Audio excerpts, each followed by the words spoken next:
महलों की रानी है सुंदर सयानी, महलों की रानी है सुंदर सयानी है, ये लगे ये जरा अगर बता बहुत ज़्यादा टपोरी टाइप का है तो फिर उस तरह का हो सकता था। और मुझे नहीं लगता कि इससे ज़्यादा 100% शाकाहारी गाना आज तक कोई बना हो।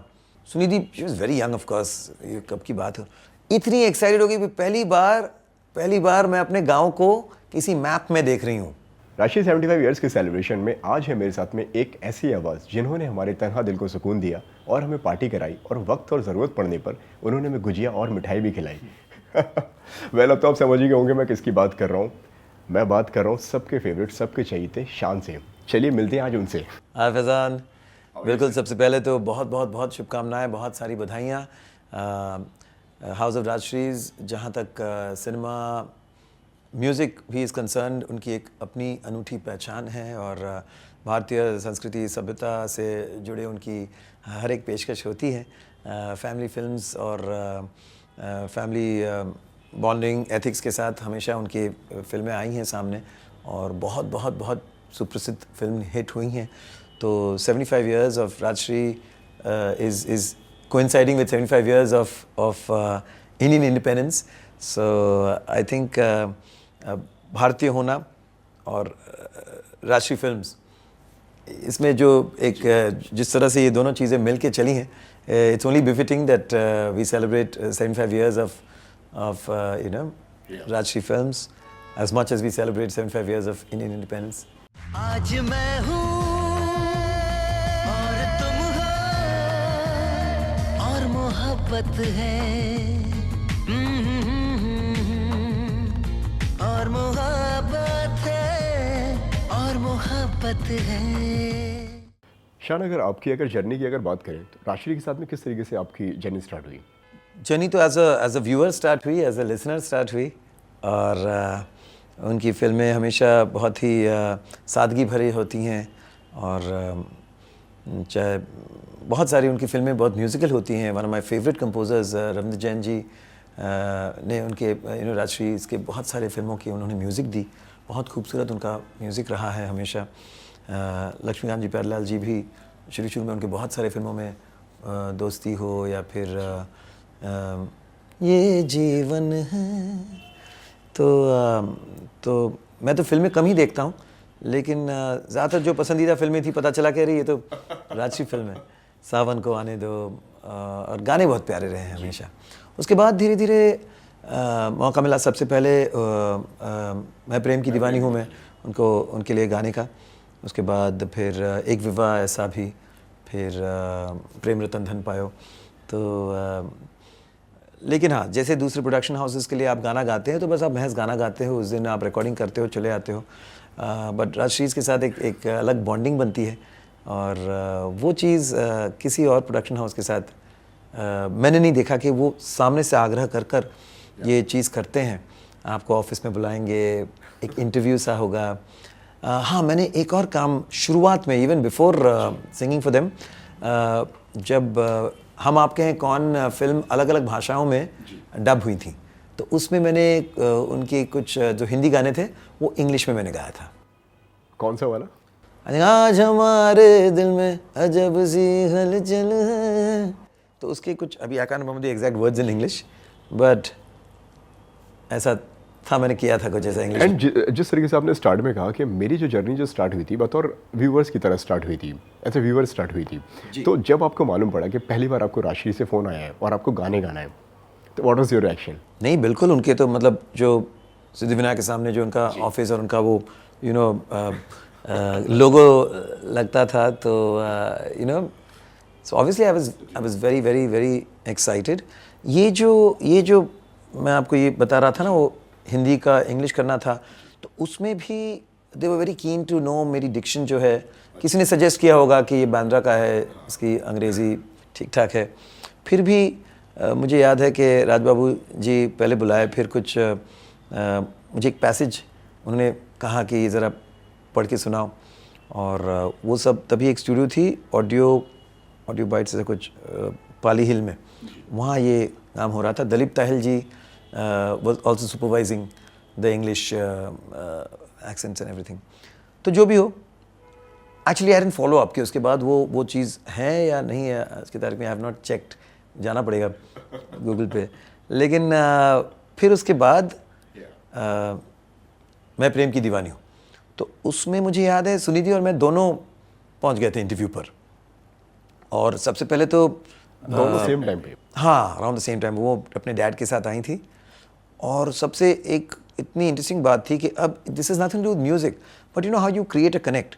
तो मुझे याद है मैं तो बैठा था, वो बोला आप तो बम्बई के ही हो। बोला हाँ हाँ। तो राज बाबू जी थे, राजकुमार बड़जात्या जी। तो उस सुनिधि से उन्होंने पूछा कि सुनिधि आप कहाँ से हो? तो बोले मैं तो एक्चुअली हमारा एक गाँव है दिल्ली के पास। अच्छा, एक मिनट। तो उन्होंने मैप निकाला और डिटेल्ड मैप था वो, और पूरा दिल्ली एनसीआर के पास वो गए करीब जाकर। क्या नाम बताया? तो उनके पिताजी ने गांव का नाम बताया। ढूंढते ही पॉइंटेड एट दैट गांव। बोले देखो ये है, ये तुम्हारा। Sunidhi she was very young of course, ये कब की बात है, इतनी एक्साइटेड हो गई पहली बार मैं अपने गांव को किसी मैप में देख रही हूँ। She was like a little child jumping with Joy that oh, मुझे लगता था कि हमारे गांव को कोई नहीं जानता। नहीं, ये देखो ये है तुम्हारा गांव, देखो ऐसे कुछ नाम था उनके गांव का, नाम मुझे याद नहीं आ रहा है। ये देखो मैप में है, ये दिल्ली से इतने 4-5-6 घंटे की दूरी में है ये map. So automatically you know something that you remember all your life. Then he made a do also a reading because तो वो सब किए हम लोग। और उसके बाद गाना हुआ। और मुझे एक और मीटिंग याद है, पहली बार जब मैं सूरज जी से मिलने गया था। मैंने फुटबॉल खेल के ना मेरे पूरे पैर जो एकदम टाइट हो गए थे और चलना मुश्किल हो रहा था। तो मैं वही प्रभा देवी में बस से उतरा और कतराते मरते पहुंच गया। तो फिर मुझे लगा था कि बस वो दरवाज़ा खुलेगा, मैं जाके बैठ जाऊंगा और उन्हें पता भी नहीं चलेगा। लेकिन जैसे दरवाज़ा खुला, इतना चल के उनके टेबल तक पहुंचना था, तो मैं वहीं थोड़ा सा हिल गया। और फिर मैं ऐसे चलते उनको वहीं से एक्सप्लेनेशन दे रहा हूँ। पहली बार मिलने से, हाय हेलो से पहले भी, सूरज जी हेलो, आई एम शान एंड एक्चुअली क्या हुआ है कि बहाना बना रहा हूँ, फुटबॉल खेला तो मेरे पैर जकड़ गए, ये 1-2 दिन में ठीक हो जाएगा, लेकिन आप ये मत सोच, मतलब कहीं मुझे जज ना कर ले कि यार इसकी चलने को। तो असले नहीं कोई नहीं, वो सरप्राइज है कि मुझे ये सब क्यों बता रहा है यार। तो जो भी हो, very sweet people, very fond memories. उसके बाद तो ऑफकोर्स जैसे हम लोगों ने गाने किए, जिस तरह से डिटेल थी, Dev Kohli ji, bless his soul, what a fantastic lyricist. और जो एक कंबाइंड एफर्ट, जैसे आजकल एक गाना बनता है तो कहीं ना कहीं आजकल तो कंपोजर्स भी बोलते हैं यार डब करके भेज दे। वहाँ to have the entire team, director, producer, you know of course composer, lyricist, और गाने के पहले की सिचुएशन, उसकी रीडिंग करके बताना कि इस तरह से होगा, फिर यहाँ से ये म्यूज़िक बजेगा, फिर ये गाना आएगा, और उसके बाद आप यू नो गाना कहाँ कल्मिनेट हो रहा है, M1 में क्या बजने होने वाला है। The kind of detailing I don't see anyone else doing it. फिर गाने का डिस्कशन कैसे हुआ, किस तरीके से उन्होंने बताया कि बातचीत कैसे चली फिर? नहीं बिल्कुल, जैसे कि मैंने आपको बताया ना कि वो हर उनके पास वो स्क्रिप्ट था, वो बताते थे, जैसे कि आज मैं हूँ और तुम हो और मोहब्बत है, आज मैं हूँ और तुम हो और मोहब्बत है, और मोहब्बत है, और मोहब्बत है। तो स्टूडियो में जब हम ऑफकोर्स इससे पहले अनुजी के साथ मैंने रिहर्सल्स किए थे गाने का, तू ही तू मेरे पास है, वहाँ से गाना शुरू होता है। फिर ये कैसा एहसास है कोई बताए मुझे, तू ही तू मेरे पास है, फिर ये कैसी प्यास है, ये कैसा एहसास है कोई बता दे मुझे। और Ranjit Bara, everything was to the plan with a visual backing. और वो कैसे वो दौड़ के आते हैं और you know she's taking a breath, she tells him take a deep breath, deep breath लेते हुए you know he looks at her and obviously you know कहीं ना कहीं एक कनेक्शन बनता है और वो गाना शुरू होता है और वो सारी चीज़ें वो डिटेल में बताई। तब तक हमें एक आदत लग गई थी कि जाते हैं कहीं से पेपर निकालते, हाँ सर क्या गाना है, हाँ गाना लिखते हैं, अच्छा लिरिक्स में समझ, हाँ हैप्पी सिचुएशन, हाँ ठीक है आउटडोर होगा, हाँ चलिए कौन है हीरो, अच्छा अच्छा अच्छा इस तरह, चलिए माइक पे जाके करते हैं। So this was beautiful, lunch together, उसको फिर प्लानिंग करने के बाद फिर यू नो एक बार तो मुझे याद है जब एक विवाह ऐसा भी हम कर रहे थे और राज बाबू जी को पता था कि हम मिलने वाले, तो मेरे लिए कटिंग लेकर आए थे। बोले ये तभी बॉम्बे टाइम्स के जो मतलब सबर्ब्स के लिए एक अलग एडिशन आता था और टाउन साइड में जो रहते हैं ना वहाँ एक अलग आता था, वेस्ट साइड। तो उनको पता था कि मैं चूँकि बांद्रा में रह रहा हूँ, मुझे ये आर्टिकल मेरे पेपर में नहीं मिला होगा, वो कटिंग कर लेकर आए। A man with so much going on in the middle of a production, you know, और पता नहीं और क्या कुछ नहीं, पर्सनल होंगे, प्रोफेशनल और भी रिस्पॉन्सिबिलिटीज़ होंगी, इतनी बड़ी फैमिली है। अक्का बक्का क्या कहूँ कि ऐसे like I just wanted to hug him, touch his feet, पता नहीं मतलब इतनी सोच किसी और के लिए इंसानी तौर पे इंडस्ट्री तो छोड़, I have never met another person like that. एक बार मैं उनसे मजाक में कह दिया, यही एक विवाह ऐसे भी कि सारे गाने श्रेया और मैंने किए थे और उस टाइम पे ना मेरा एक नॉड्यूल चल रहा था, 2010 की बात है कि मैं जब भी गा रहा हूँ ना तो 2 आवाज़ें निकलती थी। लकीली हम लोग ये जो स्टूडियो में हम रिकॉर्ड कर रहे थे, ब्लू डायमंड स्टूडियो, उसमें क्या था कि जो सिंगर का जो बूथ कह सकते हैं या जो रूम था वो अलग था और वो टेलीविज़न के ज़रिए देख पाते थे और उस टाइम पे वो टेलीविज़न चल भी नहीं रहा था, तो मेरा सिर्फ उनको ऑडियो मिलता था, वीडियो नहीं जा रहा है। तो मैंने एक प्लान डिवाइस की थी कि जब मैं गा रहा हूँ ना, क्योंकि मेरे लेफ्ट वॉल पे नॉड्यूल से राइट वॉल, तो I realise that if I put pressure like this तो वो खराश नहीं आता, I could sing with a clear voice. तो अगर माइक यहाँ है तो मैं माइक से ऐसे पर मैंने ऐसे पैरल खड़े होके फिर ऐसे गाता था मैं, और वो ताकि पता ना चले कि सिचुएशन चल रही है। लेकिन जब उनके सामने आके वहाँ रिहर्सल होते ना तो खराश आती थी। तो हमेशा कट फ्रूट्स, स्वीट्स कुछ यू नो सर्व होता था, तो मैंने एक बार खा लिया था वो फ्रूट। हाँ, लेकिन जब मैं रिहर्स कर रहा हूँ या जब उस गाने को सीख रहा था तो तब मैं तो ऐसे करके कैसे गाता ना, तो फिर वो नहीं हो पा रहा था, माइक पे हो जाता था उस तरह से। लेकिन एक पर्टिकुलर रिकॉर्डिंग पे बहुत ज़्यादा वक्त लग रहा था, वो करके भी कहीं ना कहीं खराश आ रही थी। और वो रविंद्र जैन जी of course very very tuneful, उनके कानों से एक चीज़ भी कहीं यू नो वो मिस नहीं कर सकते। वो जो पर्टिकुलर रिकॉर्डिंग की आपने बात कही है, बताना चाहेंगे दर्शकों को कौन सी थी वो? तो सारे गाने किए थे, अभी शायद वो गाना होगा उसमें जो वो गाना, मुझ में जिंदा है तू, तुझ में जिंदा हूँ मैं, ना मेरी दुनिया है तू, तेरी दुनिया हूँ मैं, मुझ में जिंदा है तू, तुझ में जिंदा हूँ मैं। तो ये, या फिर उसमें गज़ल भी थी बहुत खूबसूरत, नींद में गुलाब नींद में है, लेकिन जो भी हो तो सारे गाने थे, बहुत सारे उसमें, फिर फोक सॉन्ग्स थे उसमें, काफ़ी और वेडिंग गाने भी थे, कुछ मुश्किल गाने थे। उस रिकॉर्डिंग के दौरान कुछ cut fruits, Apple, oranges you know काट के, तो मैंने भी तभी करते करते खा लिया होगा। तो नेक्स्ट रिकॉर्डिंग पे फिर से उसी स्टूडियो पे, और उनके डेट्स भी एकदम फिक्स्ड होते थे कि 17 दिन बाद भी हो या फिर 2 हफ्ते 2 महीने बाद भी हो, तो वो डेट उनका फिक्स था, वो डेट आएगा आपको स्टूडियो में जाना है।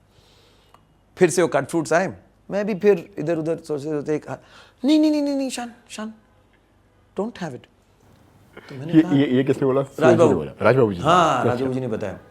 तो मैंने कहा कि क्यों?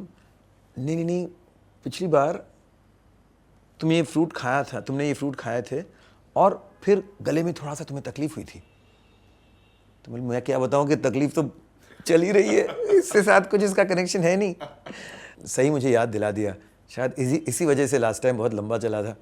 That's what I am saying, such a beautiful person. उनको याद था, तभी उन्होंने कुछ नहीं कहा, लेकिन जब नेक्स्ट टाइम मैं गया तो वो बोले कि नहीं नहीं नहीं नहीं, वो फ्रूट्स खाने की वजह से शायद उस दिन शान की आवाज़ में ना वो खराश आई थी, तो इस बार फ्रूट्स नहीं देते। देखो उसको याद कर रहा हूँ उस इंसिडेंट को और आवाज़ में खराश आ रही है। Crazy. So I remember these things so vividly. And Anuji के साथ तो बहुत कमाल कमाल के किस्से हुए, और finally of course Prem Ratan Dhan पायो का गाना था, और उस गाने का एक सिचुएशनल गाना भी था जो थोड़ा स्लोअर टेम्पो में करना था इमेजी के साथ। तो उसमें भी मतलब वो लिरिक्स पे कौन से वर्ड पर आपको ज़्यादा वज़न देना है और सिचुएशन क्या है, तब वो एक मूवमेंट है जब वो जा रहा है टुवर्ड्स यू नो, सारी चीज़ें तो वेरी वेरी। सो ये वाला गाना जब आपने सुना प्रेम रतन धन भाइयों का, आज उनसे मिलना है, वो गाना सुन के पहला रिएक्शन क्या था आपका जब आपने उस गाने के बारे में पढ़ा? हाँ, मुझे थोड़े से लिरिक्स शुरू में जी, क्योंकि एक सिचुएशन है उस गाने में ना, वो लड़का पूरी सिचुएशन को बता देता है। हाँ, आज ये भी लेकर चलना है, आज ये भी लेकर जाना है, आज उनसे पहली बार भी मिलना है। हाँ, मैं बस यही सोच रहा था कि इतना सब कुछ कैसे लेके चलेंगे, लेकिन वो भी उसका सब थोड़ा थोड़ा लेके चले। अरे राजकुमारी जी के लिए सिर्फ एक ही तरबूज? क्या कोई और भी है जो हमारी तरह पूरा मार्केट खरीदने निकला है? हाँ भैया, बाकी के सारे तरबूज प्रीतमपुर के उन साहब की गाड़ी में जा रहे हैं। राज घराने के बहुत बड़े सिक्योरिटी अफसर हैं, सुरक्षा अधिकारी। तो थोड़ा थोड़ा सब लेके जा रहे हैं। उसमें गुंजिया भी है, उसमें मठरी भी है, और एक्चुअली मठरी क्या है तब तक मुझे पता नहीं था। मैं मठरी सुनते रहता था, तो गाना गाया। फिर मैं जहाँ भी जाता था ना, कहीं भी, जब कई बार आप बिना जाने किसी चीज़ के वो खा लेते ना, ऐसे स्नैक समझ के, फरसान समझ के। फिर कहीं जहाँ भी जाता लोग ये मठरी जो आप कहते हैं ना, मठरी वठरी लेते, इससे मठरी कहते हैं। अच्छा, इससे मठरी कहते हैं। तो मुझे काफ़ी एजुकेशन भी मिला उस गाने को गाते वक्त, क्योंकि मैं इतना ज़्यादा स्ट्रिक्ट वेजिटेरियन तो हूँ नहीं, और मुझे नहीं लगता कि इससे ज़्यादा 100% शाकाहारी गाना आज तक कोई बना है, क्योंकि इतने सारे पकवानों का नाम लिए, लेकिन कहीं भी कोई भी नॉन-वेज आइटम नहीं थी, पूरा वेजिटेरियन गाना, यू नो। तो बहुत थैंक गॉड उन्होंने मुझे ये नहीं पूछा कि आप कहीं नॉन वेजिटेरियन तो नहीं हैं, आप ये कैसे गा सकते हो। नहीं, वेरी स्वीट। बट एक बार तो ऐसे ही हुआ था, मैंने कहा था इस गाने का रीमिक्स बनाते हैं बाबू जी। नहीं, उसी टाइम पे तो वो फिर से बोले नहीं, हमारे गाने ऐसे नहीं होते कि इसकी रीमिक्स बना के लोग उसको सिचुएशन के बाहर उसको एंजॉय करें। All I'm trying to say is the integrity, the passion and the commitment that that is a part of the Rajshri ethos, thinking is unparalleled. अनिशान, आपने कई तरह तरह के आपने गाने गाए हैं, अलग अलग तरह का आपने संगीत किया है। कोई भी गाना करने से पहले या कोई भी गाना गाने से पहले क्या अप्रोच होती है आपकी उसको, उस गाने को पकड़ने के लिए? नहीं, ये सारी जो डिटेलिंग अगर आपको बताया जाए पहले से, सिचुएशन क्या है, हीरो का चरित्र क्या है, क्या एनर्जी में वो गा रहा है। कभी कभार होता है कि हाँ, मतलब हीरो तो हीरो ही होता है, तो पॉजिटिव कैरेक्टर, लेकिन सबड्यूड कैरेक्टर हो सकता है, या फ्लैम्बॉयंट कैरेक्टर हो सकता है, या फिर बहुत ही सीरियस टाइप का हो सकता है, या फिर बहुत ही फ्रिवलेस टाइप का हो सकता है।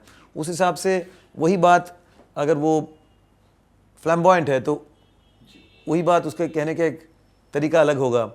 अगर एक जेन्युइन है, जैसे प्रेम रतन धन पायो में ये कैरेक्टर एक बहुत ही एक सिंपल जेन्युइन कैरेक्टर है, तो उसमें वो जेन्युइन बात, महलों की रानी है सुंदर सयानी, महलों की रानी है सुंदर सयानी है, ये लगे ये जरा, अगर बताए बहुत ज़्यादा टपोरी टाइप का है तो फिर उस तरह का हो सकता था ना, या फिर बहुत सीरियस था तो फिर पता नहीं उसको कैसे सीरियसली कह सकते, लेकिन महलों की रानी है सुंदर सयानी, पता नहीं क्या हो सकता है उसका।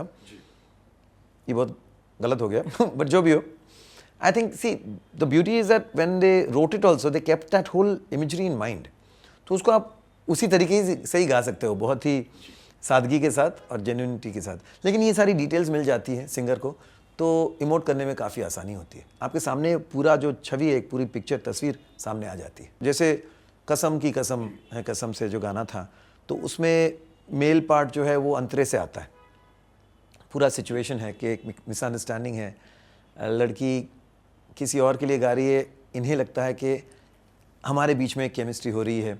लड़का है बहुत ही रिजर्व्ड और बहुत ही from a well to do family, एक एजुकेटेड आवाज़ होनी चाहिए।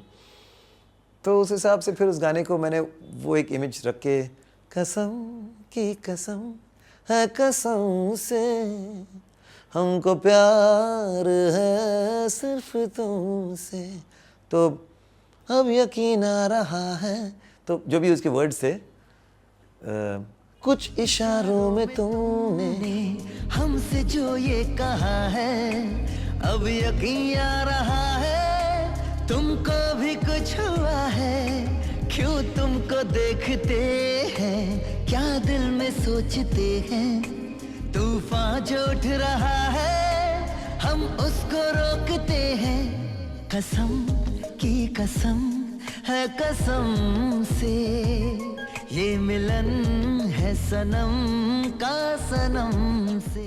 अब मुझे याद नहीं थी मैं कैसे गाया था उस ज़माने में, लेकिन बहुत ही एक he enters in a soft, धीरे धीरे धीरे जाके अपना वो जगह बनाना है, क्योंकि तब तक लड़की ऑलरेडी गा चुकी है, माहौल बन चुका है, तो आप वहाँ भम करके कुछ इशारों में तुमने करके तो एंट्री नहीं मार सकता है। तो उस हिसाब से वो सब रखना होता है, तो बहुत मज़ा आता है। तो कभी फिर ऐसा हुआ है कि जिस गाने पे आपने उम्मीद बहुत ज़्यादा की हो, उस गाने को प्यार नहीं मिला?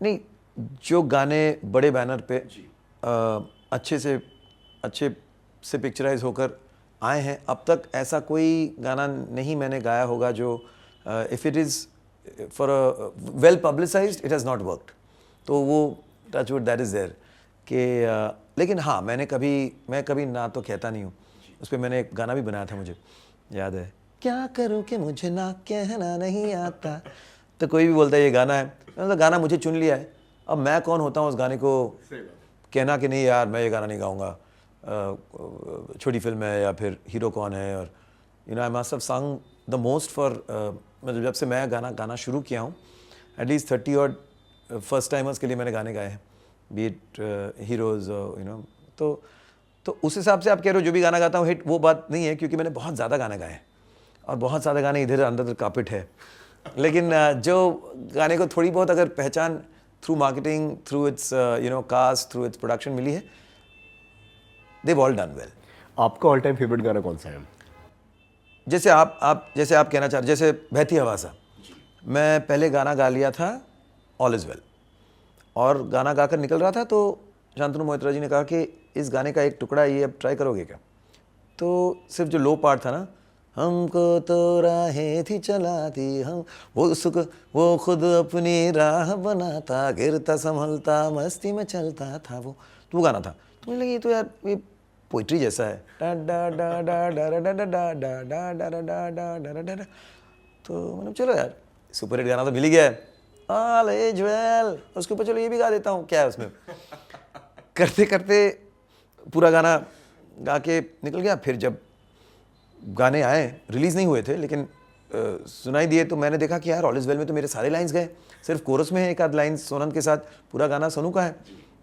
बोला नहीं, क्योंकि पिक्चराइजेशन के टाइम पे पूरा you know the lip sync is on Aamir Khan, तो एक आवाज़ में 2-3 कैसे होंगे, और यू नो सो जहाँ जहाँ कोरस है, माधवन है एंड यू नो कोर्स हमारे जोशी जी हैं, शर्मन है, तो वहाँ आपके लाइन्स हैं। तो मैं थोड़ा सा डिसअपॉइंटेड हो गया कि हिट गाने में मुझे बस ग्लोरीफाइड कोरस मिला, और ये गाना पता नहीं इसका क्या है, ये तो मतलब वो तो नर्सरी राइम जैसा लग रहा है। और आज भी हर शो को ख़त्म करने से पहले, आज भी अगर सबसे ज़्यादा कॉम्प्लीमेंट्स मिलते हैं मुझे तो बहती हवा से मिलते हैं। तो सो वो तो मेरी ही अपनी ही जो अंदाज़ा लगाता हूँ ना, गलत लगाता हूँ, मुझे समझ नहीं आता कि कौन सा, तो उस हिसाब से मुझे भी लगा था कि गुंजिया लेते चले, बोले यार ये आज का शहरी कूल डू ये सब कहाँ बोलता है, but turn out to be one of my biggest hit. लेकिन कभी ऐसा हुआ है कि आप जो भी गाते हैं उसको प्यार तो मिलता ही है, आप वैरायटी लेकर आ रहे हैं गानों में, उसमें भी लोग प्यार दे रहे हैं, लेकिन प्रेशर बढ़ता जाता है इस प्यार को, ये प्यार कहीं ना कहीं प्रेशर ही बढ़ाता है? नहीं, इस प्यार में कोई प्रेशर नहीं है, क्योंकि मुझे सबसे ज़्यादा अगर कोई प्यार करता है ना तो वो मैं खुद हूँ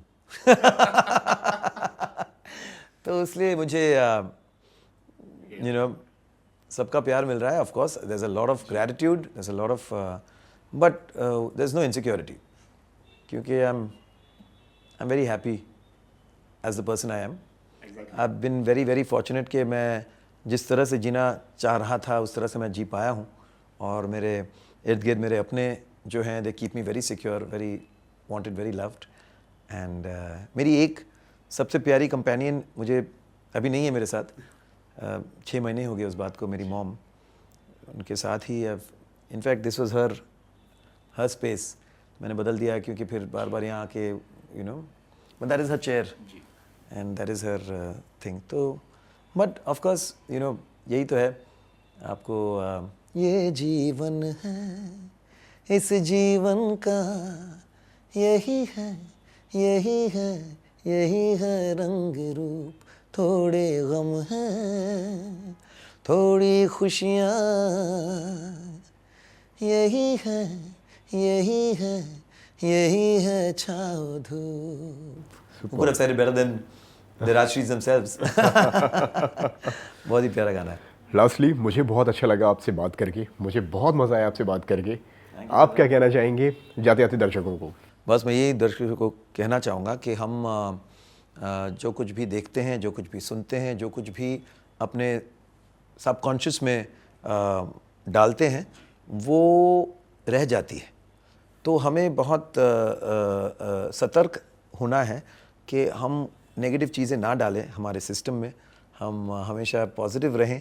और क्योंकि फिर वही जो आप अपने कॉन्शियस माइंड से आपके सबकॉन्शियस में डालते हैं, मैं इसलिए कह रहा हूँ क्योंकि एक रिस्पॉन्सिबिलिटी होती है किसी भी क्रिएटिव इंसान की कि हिट तो करना है, हिट चीज़ चाहिए, हर एक को सक्सेस चाहिए, लेकिन आप किस कॉस्ट पर वो सक्सेस ला रहे हैं, दैट इज़ ऑल्सो इम्पॉर्टेंट। तो कहीं ना कहीं मुझे लगता है कि जैसे राजश्रीज ने हमेशा फैमिली वैल्यूज़ को इम्पोर्टेंस देते हुए रिलेशनशिप्स को और प्योरिटी, सिंप्लिसिटी, इन चीज़ों को हाईलाइट करते हुए अपने फिल्म में बनाई हैं। और जेन्युइन इमोशंस, जेन्युइन लव, इन चीज़ों को हाईलाइट करते कोई भी अश्लील चीज़, कोई भी शॉर्टकट यूज़ करना कि चलो आजकल ये ट्रेंड चल रहा है ये करके कर लेते हैं, they have not done that, they have kept their integrity so strong and I can't think of any other production house that has such high levels of integrity. तो आई थिंक कहीं ना कहीं इस तरह की चीज़ों को हमें इम्बाइब करना है, इस तरह की चीज़ों को हमें अपने सिस्टम में लाने हैं, इस तरह की चीज़ों को हमें देखना है, सुनना है, समझना है, ताकि जब तक हम इस दुनिया में we grow, we become more evolved and we become more compassionate, more empathetic and make better humans of ourselves. तो बहुत ज़रूरी है कि हम अच्छी चीज़ें देखें, सुने और स्टे रिस्पॉन्सिबल कि हम कभी बार लाइटली अरे चल रहा है यार पार्टी में डांस करें, बट वो चीज़ें अंदर जा रही हैं, so be careful. Thank you so much sir, बहुत अच्छा लगा आपसे बात करके।